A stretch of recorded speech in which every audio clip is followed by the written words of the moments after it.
இன்னைக்கு இருக்கக்கூடிய காலகட்டத்துல பெண்களால மட்டுமே தமிழ் பண்பாடு கலாச்சாரம் நாகரிகம் சீர்கெட்டு போகுதுன்னு எதிரணியில இவர் பேசிட்டு போயிருக்காரு. ஆமா, பெண்கள் எல்லாம் இன்னைக்கு நேர் வகுடு எடுத்து தலையை சீவாம கோண வகுடு எடுத்து தலையை சீவுறீங்க, அதனால பண்பாடு கெட்டு போகுதுன்னு நீங்க சொன்னீங்கல்ல. ஒரு வகையில அதை கூட நீங்க ஏத்துக்கங்க, நான் வேணான்னு சொல்லல.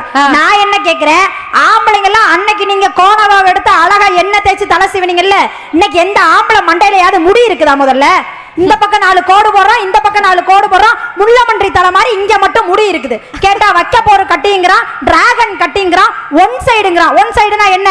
இந்த பக்கம் முழுக்க சரைச்சு விட்டுட்டு ஒட்டு மொத்தமா இந்த பக்கம் தள்ளி விட்டுறான் முடிய.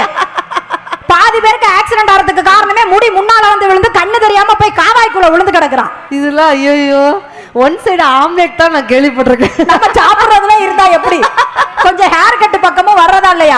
அப்ப ஆம்பளைங்க நீங்க நாகரிகத்துக்கு தகுந்த மாதிரி நீங்க மாறிக்கலையா?